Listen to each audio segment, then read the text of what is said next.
So we're starting this solo podcasting journey or whatever this is, and I do as one who knows nothing about solo podcasting does. I research. How to solo podcast. Google search, click the first video that I come across. I skip ahead in the video, straight to a man telling me to niche down. I clicked right off the video. I mean, absolutely not. For so long, that's been the narrative told. Pick a lane of content and stick to it. I mean, what a bunch of baloney. Who let the neurotypicals into the chat? I mean, jokes aside, I truly never understood that, and I never will follow that. We are multidimensional beings. We are not meant to only have one interest or one hobby or one job for that matter. We're meant to explore all the options. Limiting yourself to one lane of content is doing exactly that. Limiting yourself.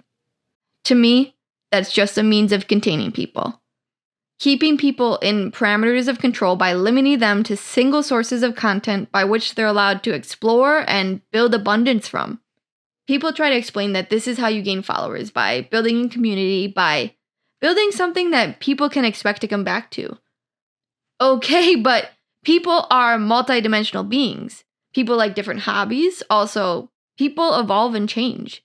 To me, say I were to be part of the creation of a beautiful community as a result of the content that I'm creating, I wouldn't necessarily want people to come back to my content year after year, because then it means that someone isn't changing.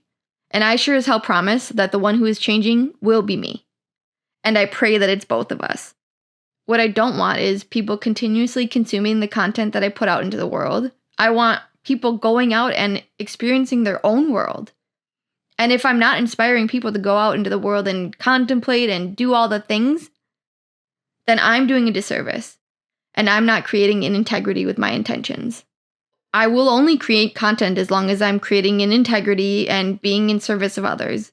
And if either of those things ever cease, I will know it's my time to be done. And hey, it would have been a good run. So if picking a lane of content means I'm building a stable community that comes back to my platform year after year and knows exactly what they're going to get, I mean, I don't want it, because hell if I know what I'm going to create next.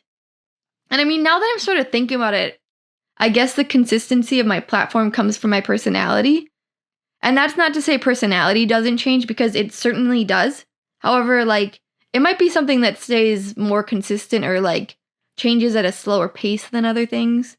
I mean, back in the day, the old me really subscribed to this belief that we had to niche down. I remember being in school art classes and people sort of picked their craft, and I just couldn't. It really perplexed me and honestly saddened me. I felt lost because I couldn't pick something I liked more than the rest or was better at, for that matter. People were photographers, people were ceramicists, people were graphic designers. We were expected to be the best at a certain type of art, and I saw it as a matter of being right or wrong, and I didn't know what my right answer was. So I just floated and I didn't pick, and I thought I was a failure in a sense because I didn't know what I was. And then I trusted others to tell me what I was, which is a whole different rabbit hole to go down another day, and I'm sure many can relate to. And then years ago, I wanted to start YouTube and always try to pick a niche, and I knew I could never niche down, so I never started. I didn't want to pick the wrong niche for myself. And this all returns back to one thing being niching down is a mechanism of control.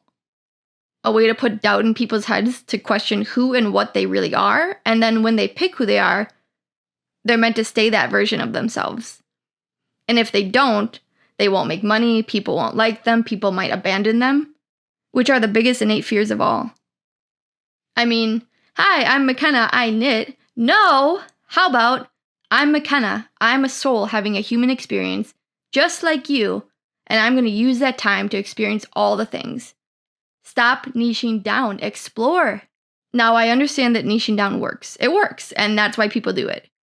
But we are at a turning point. Things are changing, people are changing, and it might not work for that much longer.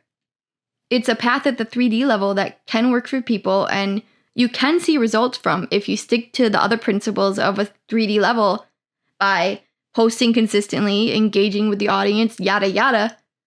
Sure, you can commit yourself to that, but I promise what you will get in return is an outer world consistent with a third dimensional reality. I'm genuinely not trying to take away from that experience. It is a truly valid experience, and we are all playing the game of human, which means we have to abide by some of the not as fun human rules. If you want to play the game of human by committing yourself to the hustle and follow the rules to go viral, that's fine. That's totally a valid path. That's just not the path that feels soul aligned for me. And maybe that means I grow very slowly or not at all. And I truly accept that because that's what feels good to me. And maybe that's because it feels safe and that's mine to contemplate. But it also feels right in my body, which means moving slowly and in integrity to the best of my ability in each moment. Slow is smooth and smooth is fast. Now, if niching down feels right for you, that's another story. I think the branch of this that would have so much merit over anything that I'm spewing out is if it feels right for you. I think specialization has its place because some people do have inherent gifts that can be nurtured, and if nurtured, can have a great impact on others for the benefit of all. Focused learning based on inherent gifts is probably something that humans should contemplate more in terms of how we can better support children with inherent gifts. But even then, I think about, like, for example, sports specialization and how harmful that can be sometimes. I guess that's more the result of a third-dimensional hustle culture, once again, but if you have a specific gift that you can share with others, oh my goddess, do it. If you're an incredible ice skater and you're called to share your gift with the world and teach others or whatever it is, oh my gosh, do it. Speaking of ice skating, this is totally just something I've been doing recently, but if I need to drop into beauty and just like have a moment of presence and awe, I kid you not, I just watch anything Alyssa Liu on YouTube. She's got to be like a Leo sun or rising because I'm just so drawn to the beauty of the gift that she has to share. But even then, I use her as an example, which is hilarious because she is someone who truly cannot be contained. She's going to move her own way, and you either follow her or not. And whatever you choose is cool with her. I mean, she is actually a great example of where things are going. She actually did specialize with her gifts, but she evolved in a way where she's not confined to that. She will not niche down for a society that asks her to. And you know what? Neither should you. And I'm sure my brain could go on 12 other tangents on this topic, but I think I'll let it rest there. How has society tried to niche you down, and do you want to be there, or are you ready to explore more for yourself? Where are you limiting yourself? Where would you like to expand or evolve into? Sorry if that was full of angst. There are a lot of planets in Aries this week. I must be riding that wave. Okay, love you. Thank you truly to whoever listened to this. Bye.